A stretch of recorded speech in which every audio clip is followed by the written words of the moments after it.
All right, and good morning, everyone, or wherever you are in whatever part of the world. It's November the 13th. It's Jennifer Britton, and we're back for another effective virtual conversations call. And today is tricky issues. And, I always sort of know whatever you put into the space might emerge. It's interesting. I very rarely have some of the technical issues I'm going to be talking about happen. But this morning on one of my first group calls, we had the gamut. We had power outage at my office. There was no internet. There was nothing. Even the local cell phone tower went down. But the good news was the platform we used this morning allowed the group to continue the conversation. So today I'm sort of walking proof. Tricky issues happen. Hopefully we can mitigate against them. But even with the best planning, they happen. You continue on. And I want to welcome you back for another effective virtual conversations call.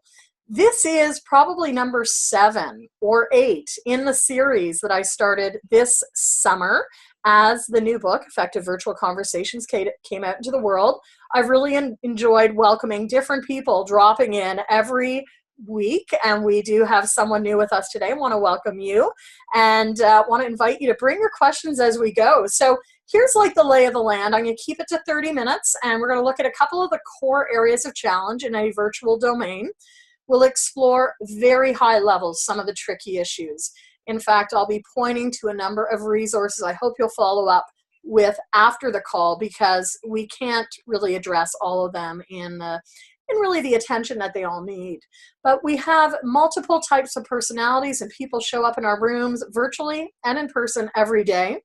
And so today, I'd like to get you started thinking about some of the things you can do to preempt those tricky issues and to really make it just part of the conversation. So welcome to you. Are there any tricky burning issues that you've come to the table with that you'd like to explore or have me address today? Well, one that comes to mind is when you don't have people live in a room in front of you and you're over a computer screen or on a telephone line, you miss a lot of cues and you don't know where people are really at or whether they're paying attention unless you can, like you and I can see each other. But if you didn't have that, how would you know that I'm engaged or that I'm part of the learning process with you? Absolutely. Such a great question. And in fact, I did a call back in August called 4 Ways to Move the Needle on Engagement. And one of the things I always say, we want to avoid the death by conference call. I don't have that little cartoon in this book, but I think we can all bring to mind what happens. We're on 4 devices at once. We're not really listening to anything. And what the brain science is showing is actually neurologically, we really can't even focus. We're not focusing. We're actually impeding our long-term focus. Regardless, we're faced with this as virtual facilitators. We're now, really having to manage, well, what do we do?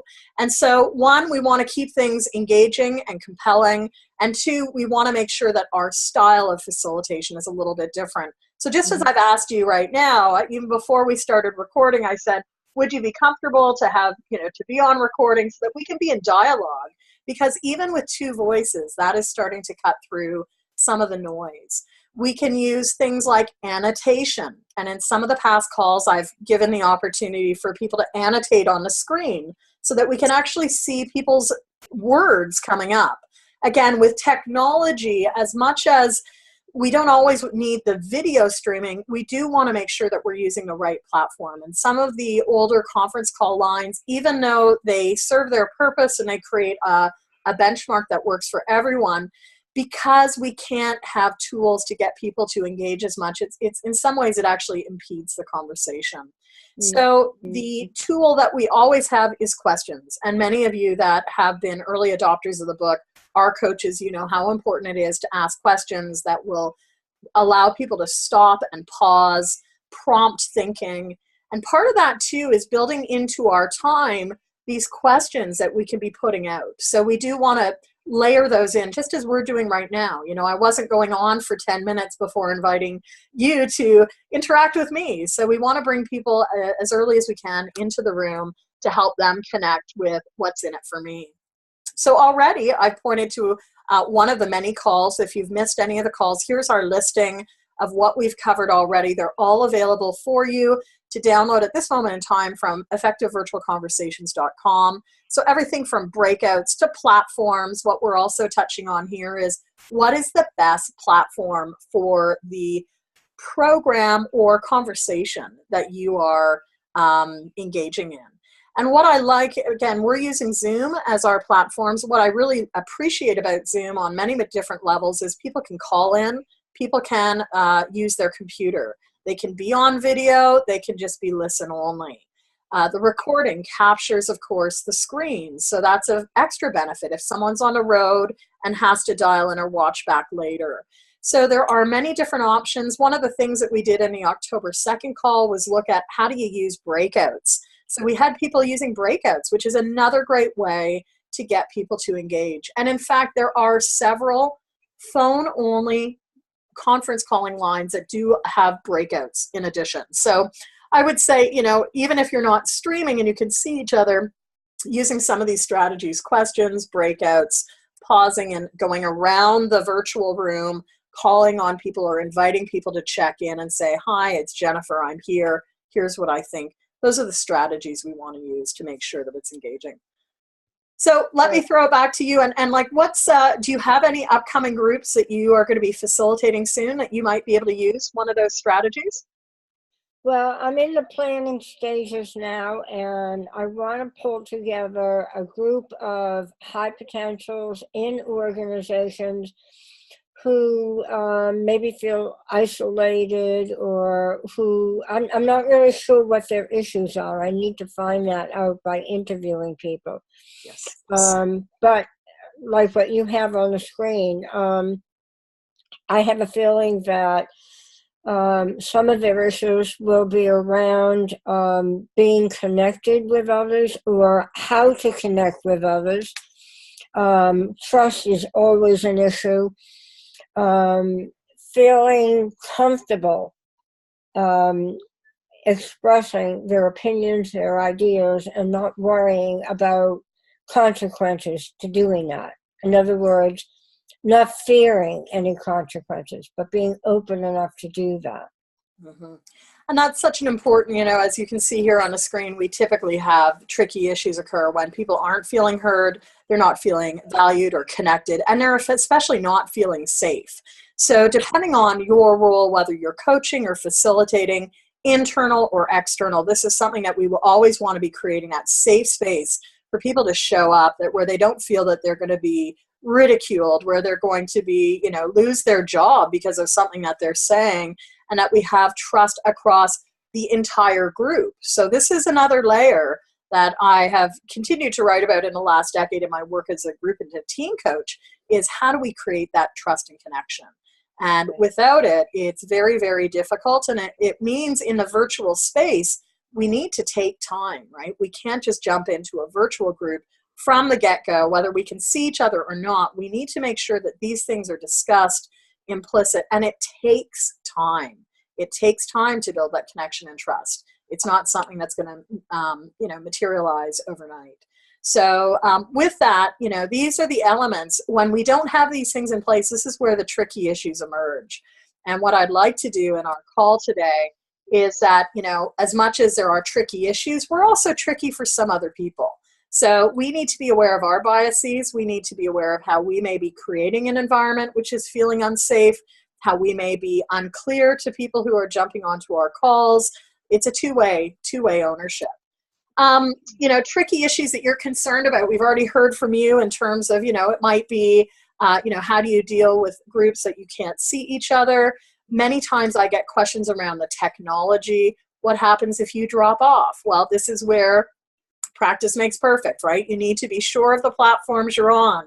Earlier this morning, you know, 30, 40 minutes into the call that I had with a group, which was an hour and a half, when my whole power source went off, everything from the lights to the furnace to the Wi-Fi, I was pretty confident knowing that probably the group was still connected. I didn't even have Wi-Fi. I couldn't even get it on my phone, so I couldn't even send out an email. But you will want to have discussed, as I have, what to do in the event of a technology breakdown, just so that people aren't feeling like they're hanging out in the middle of nowhere, because that's literally how we feel. We may be calling in from Toronto and London and San Francisco and Shanghai. Well, what do we do? And is it my end that has a problem, or is it someone else's? So again, today is really to get you thinking about some of these common pitfalls. If you have the new book, check out page 276. From 276 to about 281, I go into many of these issues in much greater detail. Again, the intent here is not to solve everything, but to get you thinking about some things to mitigate against. And we can have the whole bucket of technology. I'll go through a few of those. We'll go into some of the facilitation issues, which actually usually bring us back to what is the level of trust, what's the level of connection, what's the level of safety. And then we may also have some personality group member issues. And I think for each one of us on the call today, some of us may find different personality types more challenging to support respectfully and positively in the groups that we face or we work with every day.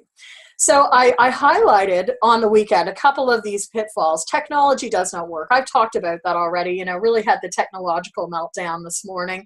And we don't want to panic. The worst thing to do is panic or swear, because you don't know if you're being recorded. I've been on calls where the presenter thinks that they have dropped the call. They started swearing. They started yelling at people around them.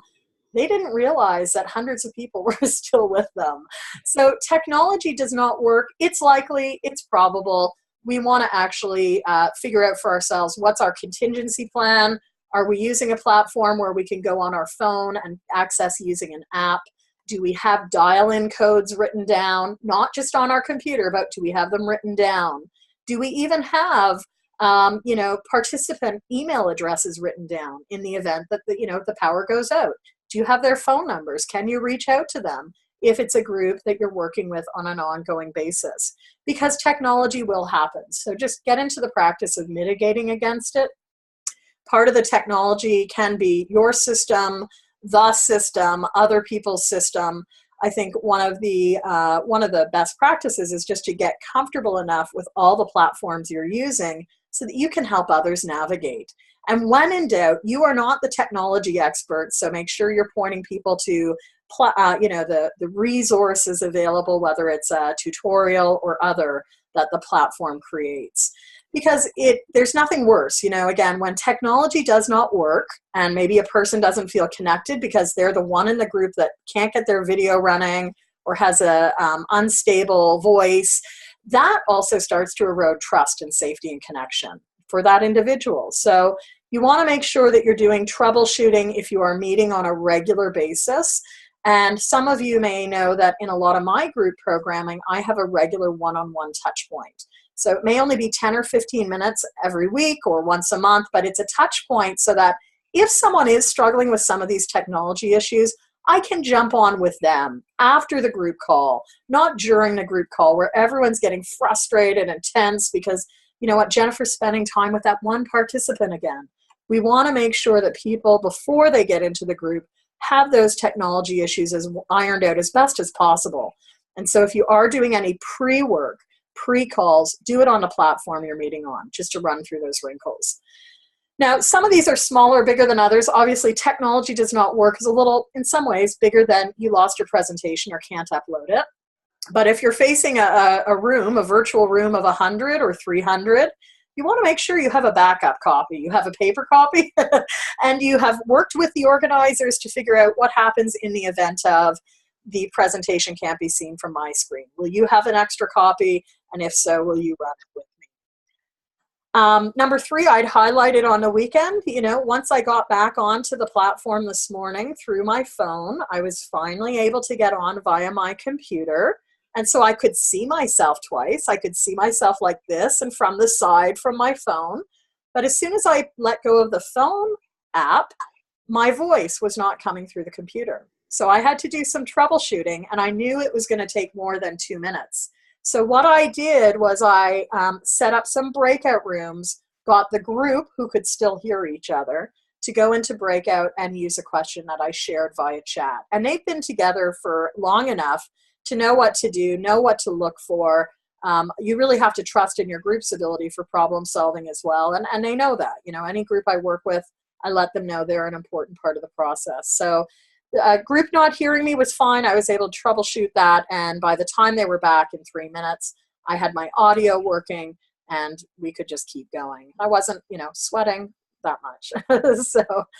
So that's a little different than, you have one person who can't get on the platform consistently. That is just almost a deal breaker for many participants. They feel bad. They feel like they're missing out on something. So again, make sure that you are piloting this or doing your pre-calls with everyone before they get on. Number 5, again, more of the highlighted one. I think, technology breaks down. That could happen on many levels, but sometimes a recording does not work.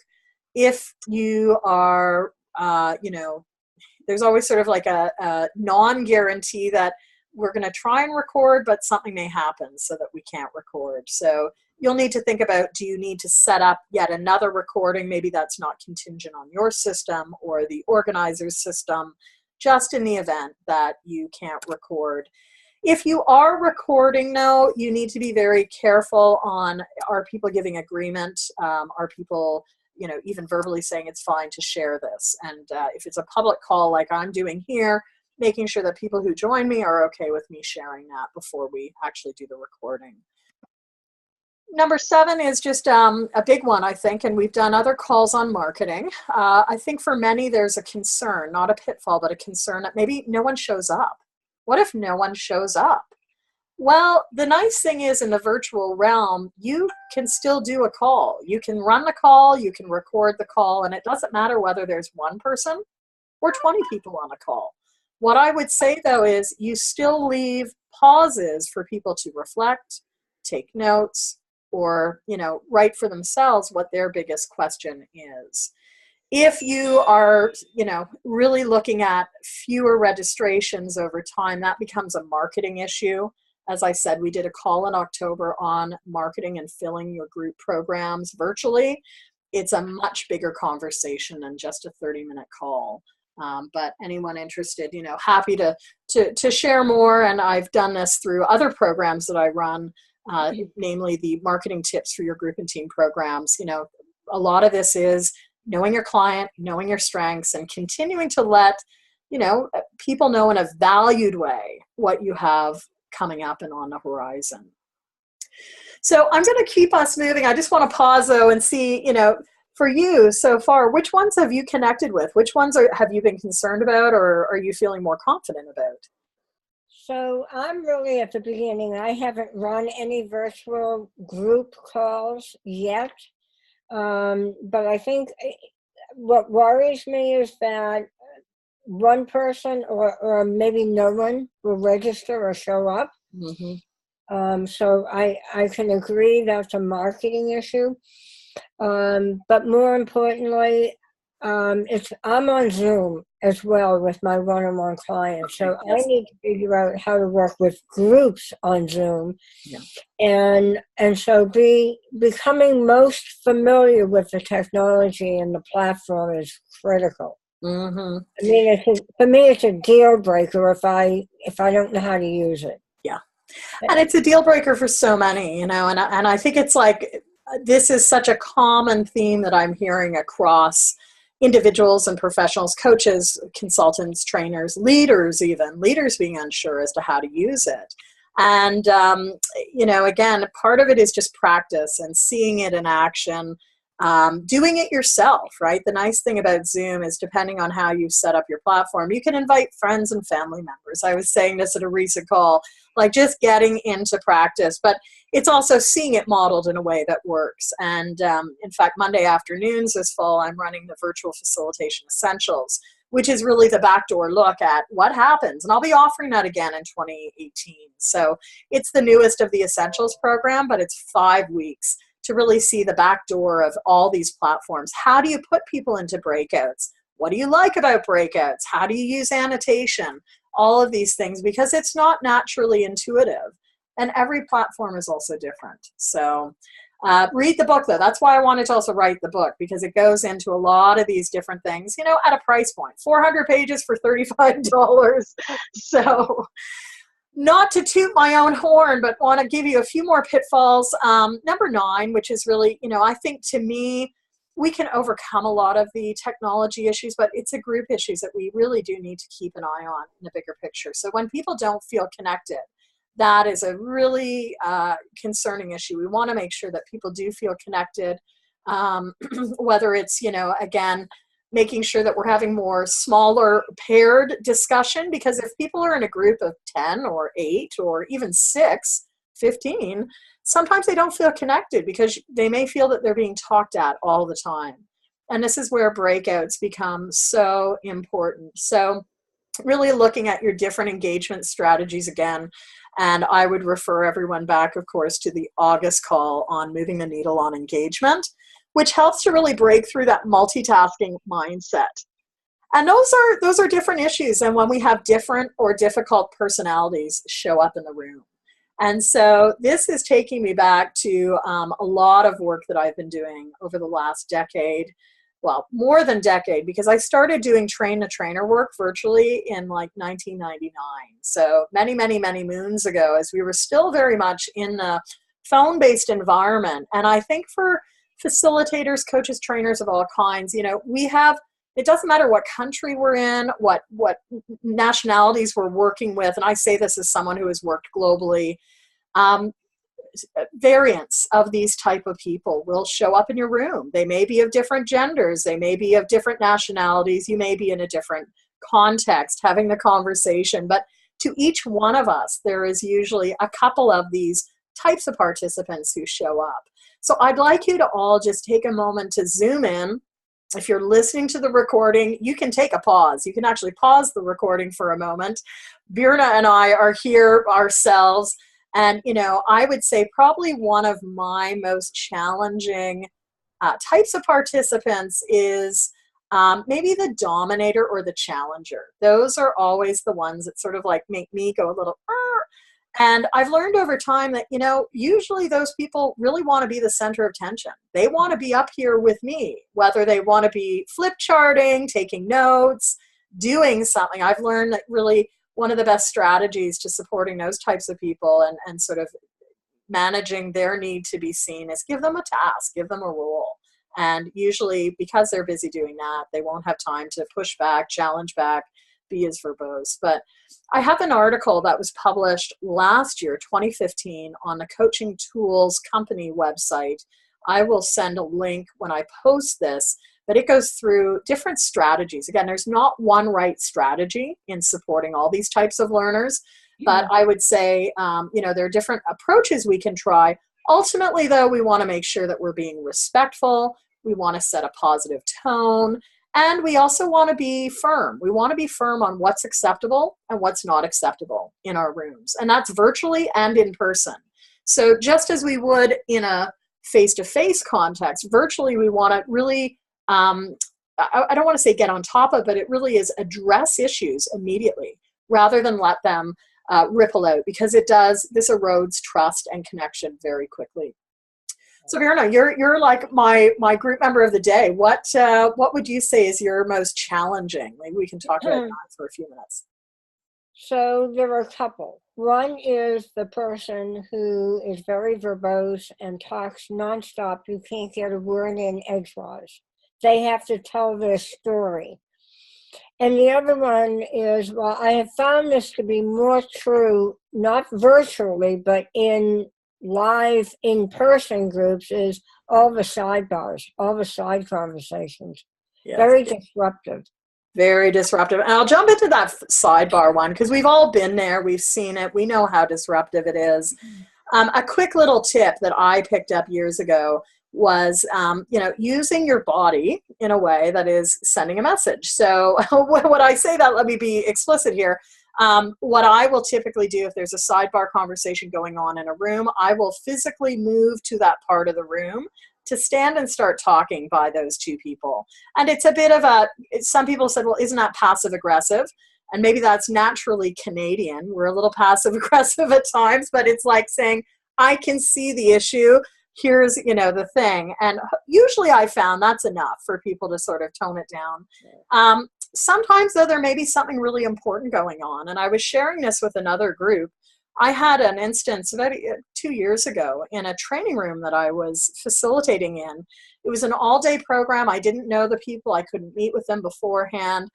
And throughout the first hour, I was hearing these whispers at the back of the room. And I almost wanted to say something, but there was something that held me back. And so at the first break, I went over and I said, I've just been noticing that there's been some discussion at the tables. There's something that's important for me to be aware of as your facilitator today. And one of the leaders turned to me and she said, oh, I'm so sorry. I have a hearing impairment or a visual impairment. And normally I could use my phone to help me see the materials on the paper that I've been given. Unfortunately, my visual device has broken down. So my colleague is helping me. And so I said, well, would you, it's been a little disruptive to the rest of the group. I thanked her profusely for sharing that. But I asked her if it would be, if there was a way that we could support her better in it. And in fact, we were able to find a visual device by lunchtime. So she was able to work that a little bit better. And again, it's just about making sure that we're not pointing fingers, because we're making assumptions. We're making assumptions that may not be really valid. So sidebar, couple of strategies there. Most importantly, be respectful, inquire, address things offline. Really, we don't want to shame people or be rude to people as well. And for the verbose, a couple of things you can try, of course, is teach the skill of bottom lining. That's a coaching skill. So invite people to get to the core of their message. I might sometimes intrude and let people know in the pre-call that when I jump in to cut them off, it's not to be rude, but it's to support their learning.